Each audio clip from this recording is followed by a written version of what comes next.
어제 북한의 군사적 행동에 대한 뉴스가 이어지는 가운데 우리나라와 북한의 대표자들이 대화가 이루어지면서 위험스러운 순간을 피할 수가 있었습니다.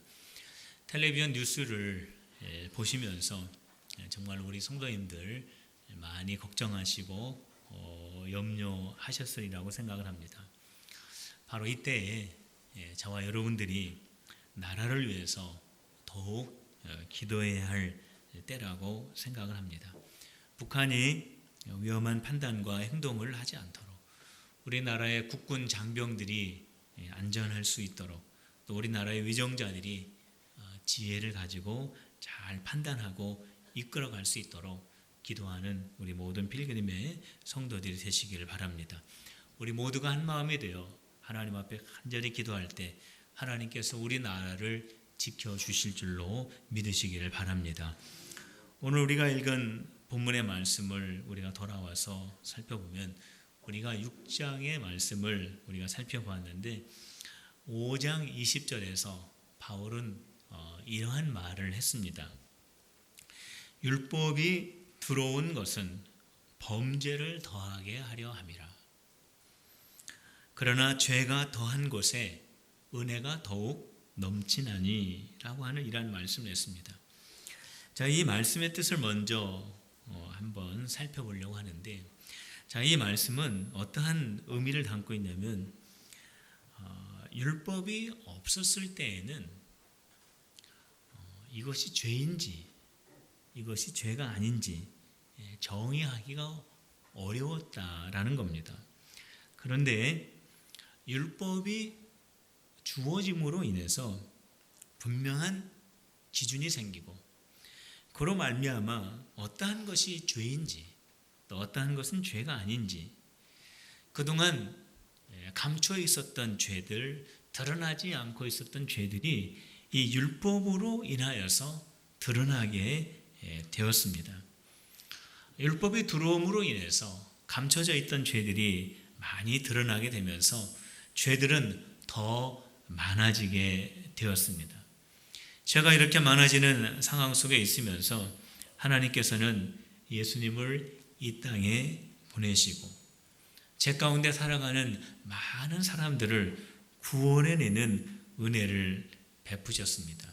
바로 이것이 죄가 많은 곳에 은혜가 넘친다라고 하는 이 말씀의 기본적인 의미가 됩니다. 그런데 죄가 많은 곳에 은혜가 넘친다라고 하는 이 말씀을 어떠한 사람들은 어떻게 이해를 했냐면 죄가 많은 곳에 은혜가 넘친다. 그러면 죄를 많이 지으면 하나님의 은혜를 많이 받겠구나 라고 이렇게 오해를 했다라는 겁니다. 잘못 생각하고 잘못 판단을 했다라는 거죠. 너무나 엉뚱한 생각과 말을 하게 됩니다. 하나님의 은혜를 많이 받기 위해서 더 많은 죄를 짓자 라고 하는 이 말을 바울이 들었을 때 바울은 결코 그렇게 할 수 없다라고 하는 그런 말을 합니다. 그 이유는 우리 그리스도인들은 죄에 대하여 죽었기 때문이다 라는 그런 말을 하죠. 우리 그리스도인들이 꼭 알아야 할 아주 중요한 사실을 여기에서 바울이 말하고 있습니다. 그것은 우리 모든 그리스도인들은 죄에 대하여 죽은 자들이라는 겁니다. 우리 2절 말씀에 기록이 되어 있습니다. 우리 2절 말씀 다 같이 한번 읽어봅시다. 시작. 그럴 수 없느니라 죄에 대하여 죽은 우리가 어찌 그 가운데 더 살리요. 죄에 대하여 죽었다. 죄에 대하여 죽었다라고 하는 것이 무슨 뜻일까요? 이것은 우리 그리스도인들이 죄와 관계가 끊어졌다라는 뜻입니다. 우리 그리스도인들이 죄와 아무런 관계가 없어졌다라는 뜻입니다. 우리 그리스도인들이 죄와 관계가 끝이 났다라고 하는 그런 뜻이에요. 예를 들어서 어떠한 사람이 세상을 떠나게 됩니다. 그 사람이 세상을 떠나게 되면 가족과 관계가 끊어지게 됩니다. 그 사람은 불행하게도 가족들과 친밀한 관계를 가질 수 없게 됩니다. 서로 얼굴을 마주 볼 수 없게 됩니다. 서로 대화를 할 수 없게 됩니다. 함께 있을 수도 없지만 함께 있는다고 하더라도 할 수 있는 것이 아무것도 없습니다. 왜냐하면 죽음 때문입니다. 죽음으로 말미암아 그 사람은 가족에 대하여 죽은 것이고 그 죽음은 곧 가족과의 관계가 단절되었다라는 것과 같은 말이 됩니다. 마찬가지로 그리스도인이 죄에 대하여 죽었다라고 하는 이 말은 그리스도인이 죄와 관계가 끊어졌다라는 겁니다. 더 이상 그리스도인이 죄의 종로를 탈 이유가 없어졌다라는 뜻입니다. 죄가 그리스도인들을 멸망으로 이끌어갈 수 있는 어떠한 영향력을 줄 수 없게 되었다라는 겁니다. 우리가 죄와 아무런 관계가 없다라고 하는 이거는요, 우리가 더 이상 죄를 짓지 않는 사람이 된다라고 하는 그런 의미가 아닙니다. 이거는 우리가 여전히 연약하기 때문에 죄를 짓고 죄 때문에 넘어지고 죄의 유혹을 받고 있는 것이 사실입니다. 우리가 죄와 아무런 관계가 없는 자가 되었다라고 하는 것은 예수님의 십자가의 사건으로 말미암아서 예수님의 십자가에서 우리의 모든 죄가 다 사함을 받게 되었기 때문에 우리가 죄에서 건져냄을 받았다라고 하는 그러한 의미가 됩니다. 성도 여러분, 우리가 어떻게 죄와 단절이 되었을까요? 이거는 우리 그리스도인들이 죄를 우리 스스로 끊어낸 것이 아닙니다. 우리 2절 말씀에 보면은 죄에 대하여 죽은 우리라고 이렇게 되어 있습니다. 그런데 이것을 더 정확하게 표현을 하면 죄에 대하여 죽임을 당한 우리라고 이렇게 표현을 해야 합니다. 능동태가 아니라 수동태로 해석이 되어야 한다는 거죠. 왜냐하면 우리가 죄로부터 그 관계를 끊어낼 때에 이거는 우리 그리스도인들의 힘과 능력으로 끊어낼 수 있는 것이 아니기 때문에 그렇습니다. 우리 그리스도인들과 죄와의 관계는 누군가에 의해서 끊어진 것입니다. 누군가에 의해서 단절이 된 것입니다. 그 누군가가 바로 예수 그리스도이십니다. 예수님께서 십자가의 죽으심으로 말미암아 그 위에서 우리의 모든 죄값을 다 지불하셨기 때문에 우리들은 죄로부터 벗어나게 되었고 죄와 아무런 관계가 없는 자들이 된 것입니다. 우리가 죄와 아무런 관계가 없다라고 하는 이것은요, 우리가 지은 죄에 대해서 아무런 책임을 지지 않아도 된다라고 하는 그런 뜻은 또 아닙니다. 우리가 회개하면 죄 용서받으니까 어떠한 죄를 지어도 책임이 없다. 그것은 잘못된 생각입니다. 상대방에게 잘못을 했다면 용서를 구해야 합니다. 상대방에게 손해를 입혔다면 손해배상을 해 주어야 합니다. 우리와 죄가 단절이 되었기 때문에, 다시 말하면 우리가 죄에 대하여 죽었기 때문에 우리가 일부러 의도적으로 죄를 범하고 하나님의 은혜를 더 경험한다라고 하는 그런 생각은 잘못된 것이라고 바울이 강하게 강조를 하고 있습니다. 저와 여러분들이 하나님의 은혜를 경험하는 것, 하나님의 은혜가 얼마나 우리에게 충만하게 임하였는가, 이것을 우리가 알기 위해서 깨달아야 될 것 한 가지, 바로 그것이 죄와 우리 그리스도인과의 관계가 단절이 되었다라는 이 사실입니다. 죄의 세력이 더 이상 나를 다시 소유할 수 없게 되었다라고 하는 이 사실을 깨닫는 것입니다. 죄가 나의 주인이 더 이상 될 수 없다라고 하는 것을 깨닫는 것입니다. 하나님의 이 깊은 은혜를 경험할 수 있는 우리 필그림의 성도들이 다 되시기를 주님의 이름으로 축원합니다. 성도 여러분, 우리는 죄의 권세로부터 분리된 자들입니다. 우리는 죄로부터 자유케 된 자들입니다. 하나님의 이 은혜에 감사하는 우리 필그림의 성도들이 다 되시기를 주님의 이름으로 축복합니다. 우리 마이크 1번으로 좀 해주시기 바랍니다. 제가 맞춰놓은 거 1번으로 부탁합니다. 우리 예수 그리스도가 십자가에서 죽으심으로 그리스도인들과 죄의 관계를 끊어놓았다라고 그렇게 말씀을 했는데, 바울은 여기에서 한 걸음 더 나아가게 됩니다. 우리 그리스도인들의 옛사람이, 예수님을 믿기 이전에 우리 옛사람이 예수님이 십자가에서 죽으실 때에 함께 장사 지냄을 당하게 되었다라고 그렇게 말합니다. 우리 3절 말씀을 한번 보시기 바랍니다. 우리 3절 다 같이 한번 읽어봅시다. 6장 3절입니다. 시작.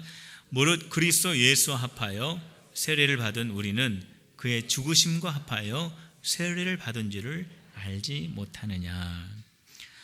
우리가 이어서 4절을 조금 보면 이렇게 되어 있습니다. 제가 읽겠습니다. 그러므로 우리가 그의 죽으심과 합하여 세례를 받음으로 그와 함께 장사되었나니. 여기 보면은 옛사람이 죽었다라고 그렇게 말씀을 하고 있어요. 우리의 옛사람이 죽었다라는 겁니다. 그런데 우리가 죽었습니까? 지금 여전히 우리는 여기에 살아있죠. 여기 옛사람이 죽었다라고 하는 것은 예수님 믿기 전에 내가 죽었다라고 하는 뜻이 아닙니다. 우리는 여전히 여기 있지 않습니까?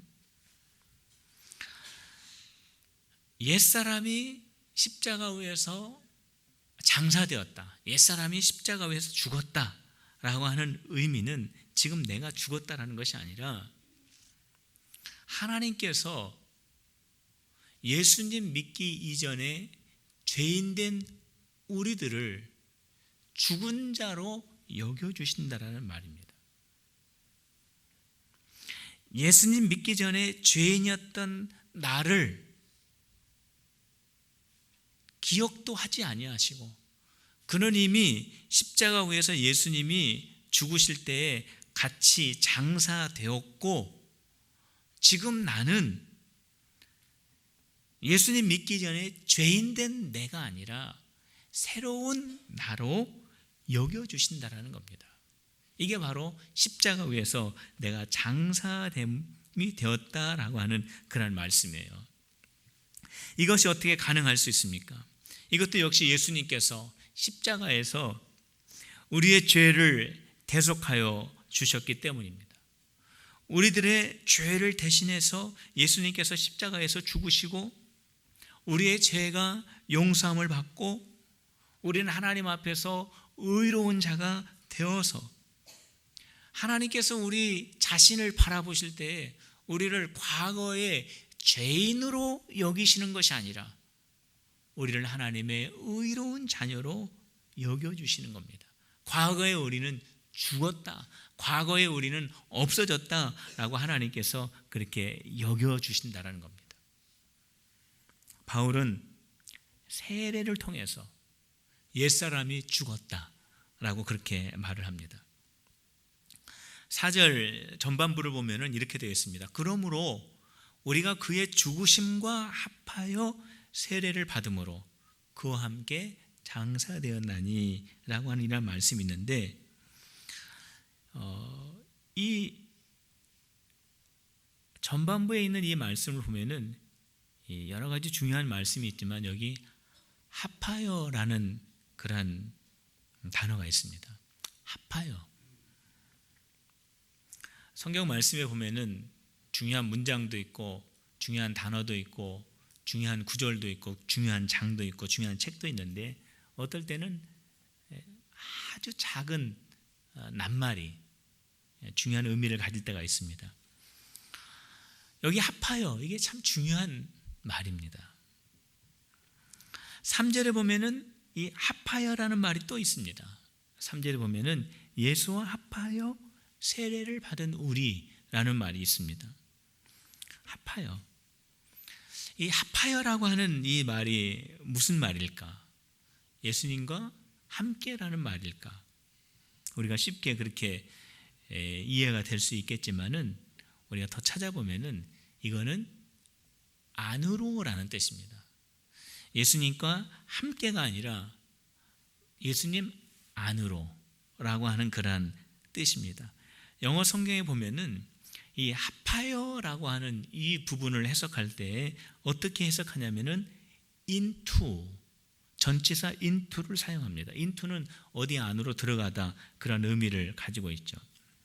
영어 성경에 보면은 이 예수와 합하여 세례를 받은 우리, 이 부분을 어떻게 번역을 하고 있냐면 baptize into Christ Jesus 이렇게 되어 있습니다. 그러니까 우리가 예수 안으로 들어가 세례를 받는다라고 하는 그러한 의미로 여기에 해석이 되어 있습니다. 세례는 물로 들어가서 받는 것이 세례입니다. 원래 이 세례가 뵙타이즈입니다. 뵙타이즈 이렇게 되어 있습니다. 이 뵙타이즈라고 하는 이 뜻은 물속에 잠긴다라는 뜻입니다. 성도 여러분, 사람이 물속으로 들어가면 어떻게 됩니까? 숨을 못 쉬게 되죠. 결국 오래 물속에 잠기게 되면 죽게 됩니다. 숨을 못 쉬게 됩니다. 그런데 이 세례를 뵙타이즈라고 하면서 물에 잠기다라고 한 이유는 세례식을 할 때 사람을 물속에 집어넣습니다. 물론 계속 집어넣는 건 아니고 이제 금방 또 올리죠. 근데 물속에 넣는 이유는 뭐냐면 예수님을 믿기 전에 과거에 나는 죽었습니다라고 하는 신앙의 고백을 그렇게 표현하는 겁니다. 물속에 들어가면서 나의 옛사람은 죽었습니다 라고 그렇게 신앙적으로 고백하고, 그리고 물속으로 다시 일으켜 세웁니다. 그것은 뭐냐면 나는 이제 예수 그리스도를 믿음으로 말미암아 나는 새로운 생명을 얻은 새로운 사람이 되었습니다 라고 하는 그런 신앙의 고백으로 물 밖으로 나오게 되는 것입니다. 이것도 역시 신앙의 고백입니다. 이것이 바로 세례입니다. 물속으로 들어갔다가 다시 물 밖으로 나오는 것, 이것이 아무것도 아닌 것 같지만 여기에는 아주 중요한 의미를 담고 있습니다. 현재도 우리 침례교 교단에서는 침례를 합니다. 세례를 할 때 정말로 성도 한 사람 한 사람을 물속에 넣었다가 이렇게 일으켜 세웁니다. 우리 성결 교단은 그렇게 하지 않습니다. 물을 찍어서 그 머리 위에 뿌립니다.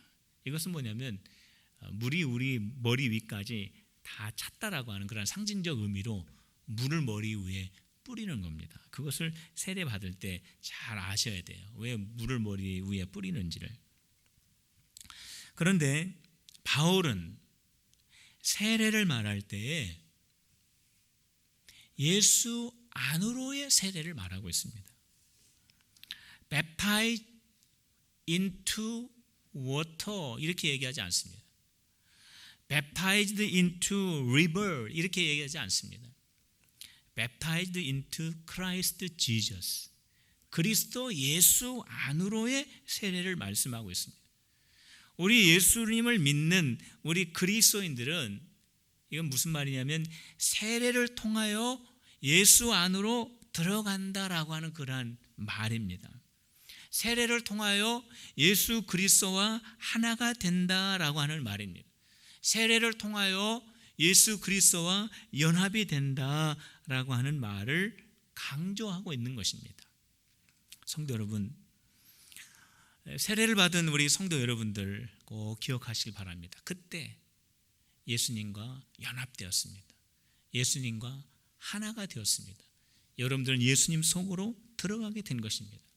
앞으로 세례를 받으실 분들, 세례를 받음으로 내가 예수 그리스도와 하나가 되는 것입니다. 그러면서 사도 바울은 여기에서 어떠한 말씀을 하고 있냐면, 세례를 통하여, 신앙의 고백을 통하여 세례받은 그리스도인들은 예수 그리스도와 연합되었기 때문에 예수님이 십자가에서 죽으실 때에 세례를 통하여 예수 그리스도와 연합된 그리스도인도 예수님과 십자가 위에서 장사되었다라고 그렇게 말을 하는 겁니다. 예수님이 십자가에서 죽으시고 바로 그 순간에 나의 옛사람도 죽은 것으로 하나님께서 여겨주시고, 그때 나의 모든 죄의 문제도 해결되어서 죄인이었던 나를 하나님께서 의인으로 여겨주시고, 하나님께서 나를 바라보실 때 과거의 죄인 나로 여기지 아니하시고 십자가의 사건을 통하여 나를 새로운 나로 바라봐 주신다라고 하는 의미가 바울의 세례에 담겨져 있는 의미입니다. 세례를 받고 예수님과 연합되었고, 예수님의 십자가에서 주님이 죽으실 때에 우리의 모든 죄가 해결되어 우리가 의로운 자라고 인정함을 받았고, 하나님은 과거에 우리를 십자가 위에서 이미 죽은 자로 여겨주시고 우리를 새로운 자로 여겨주신다는 겁니다. 성도 여러분, 그런데 그럼에도 불구하고 저와 여러분들이 과거에 죄인된 모습으로 살아가려고 할 때가 얼마나 많이 있습니까? 예수님께서 십자가에서 죽으실 때에 우리의 옛사람이 죽었다라고 하나님께서 여겨주시고, 예수님의 십자가로 우리와 죄의 세력을 끊어주시고, 우리가 하나님 앞에서 죄인이 아니라 의로운 자로 하나님께서 인정을 해주셨음에도 불구하고 저와 여러분들은 때로는 과거 죄인의 모습으로 살아갈 때가 얼마나 많이 있는지 모릅니다. 죄의 종처럼 생각하고 죄의 속에서 행동할 때가 얼마나 많이 있습니까? 왜 그렇습니까? 그거는 내가 죄에서 벗어났고 과거에 내가 죽었고 내가 하나님 앞에서 새로운 하나님의 자녀가 되었다라고 하는 이 사실을 깨닫지를 못하기 때문에 그렇습니다. 이스라엘 백성들이 출애굽을 나왔습니다. 광야에서 생활합니다. 왜 거기에서 많은 불순종들이 일어났습니까? 왜 거기에서 자꾸 애굽으로 돌아가려고 하는 생각을 하고 왜 자꾸 애굽으로 돌아가려고 애를 썼습니까? 그들이 애굽으로부터 자유를 얻고 하나님이 그들과 광야에서 함께 계시고 그들과 하나님께서 가나안의 약속의 땅으로 함께 가시는 그런 여정이 있다라고 하는 것을 온전하게 깨닫지를 못하였기 때문에 그렇습니다. 성도 여러분, 저와 여러분들은 죄의 관계에서 끊어진 것을 깨달으시기를 바랍니다. 우리는 예수 그리스도의 십자가 위에서 우리의 옛사람이 장사된 것을 믿으시기를 바랍니다. 우리가 하나님 앞에서 새로운 자가 되었다라고 하는 이 사실을 깨닫는 우리 필그림의 성도들이 다 되시기를 바랍니다. 그렇기 때문에 내가 신앙생활을 하면서 과거 예수님을 믿기 이전에 사람처럼 생각하려고 하고 그렇게 말하고 그렇게 행동하려고 한다면은 그렇게 내 마음속에 다짐하세요. 과거에 나는 죽었다. 나는 이제 새로운 사람이다. 그렇게 마음속에 꼭 다짐하시길 바랍니다. 한번 따라해 보십시다. 과거에 나는 죽었고 나는 그리스도 안에서 새로운 사람이 되었다. 믿습니까? 과거에 우리는 다 죽었습니다. 성 어거스틴이 중생을 한 후에 길을 가는데 그가 예수님 믿기 전에 함께 지냈던 거리 여자를 만납니다. 그 거리 여자가 어거스틴을 보고 반가워서 인사를 합니다.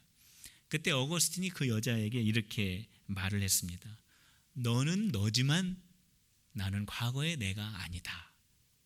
이게 무슨 말입니까? 어거스틴은 예수님을 만난 이후에 옛사람을 장사 지냈다라고 하는 이 사실을 정확하게 깨닫고 있었다라는 겁니다. 과거에 나는 십자가 위에서 장사 지낸 바 되었습니다. 예수 안에서 새롭게 살아가는 우리 필그림의 성도들이 되시기를 주님의 이름으로 축원합니다. 예수님의 십자가로 말미암아 죄와 단절이 되고 우리가 옛사람이 예수님의 십자가 위에서 장사함을 받은 우리 그리스도인들을 사도 바울은 하나님에 대하여 산 자라고 그렇게 말을 합니다. 우리 10절과 11절 말씀 우리 같이 한번 읽어봅시다. 6장 10절 11절입니다. 시작. 그가 죽으심으로 죄에 대하여 단번에 죽으시며 그가 살아계심은 하나님께 대하여 살아계심이니 이와 같이 너희도 너희 자신을 죄에 대하여 죽은 자요 그리스도 예수 안에서 하나님께 대하여 살아있는 자로 여길지어다. 예수님이 십자가에서 죽으시고 3일 만에 다시 살아나셨는데 예수님의 사심을 하나님에 대하여 살아나신 것이다 라고 말씀합니다. 하나님에 대하여 살아났다라고 하는 것은 하나님과의 관계가 다시 회복이 되었다라고 하는 그런 의미예요. 하나님과의 관계가 다시 회복되었다. 그러면 예수님이 하나님과의 관계가 끊어진 적이 있었습니까? 있었어요. 예수님이 십자가에 달리실 때 하나님과의 관계가 단절이 되었습니다. 십자가의 사건은 예수님이 그 위에서 물과 피를 흘리면서 육체적인 고난만 당하신 것이 아니라 하나님께 버림을 받는 영적인 분리의 고난도 함께 당하셨습니다. 그래서 예수님께서 십자가에 달리시면서 엘리 엘리 라마 사박다니라고 그렇게 외치십니다. 이게 무슨 뜻입니까? 나의 하나님 나의 하나님 어찌하여 나를 버리셨나이까? 예수님께서 저와 여러분들의 죄를 짊어지시고 그 위에서 십자가 위에서 죽으실 때에 하나님으로부터 버림을 받기까지 하는 고난을 당하셨다는 겁니다. 이 순간에 하나님과의 관계가 끊어지게 되었습니다. 그런데 하나님께서 예수님을 죽은 자 가운데서 다시 살리실 때 하나님과의 관계가 다시 회복이 됩니다.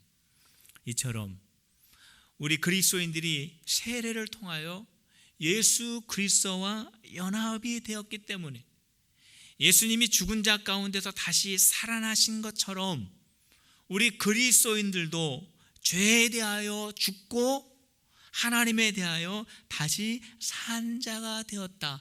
다시 말하면 예수 그리스도와 같이 하나님과 관계가 회복이 되었다라고 하는 그런 말씀을 합니다.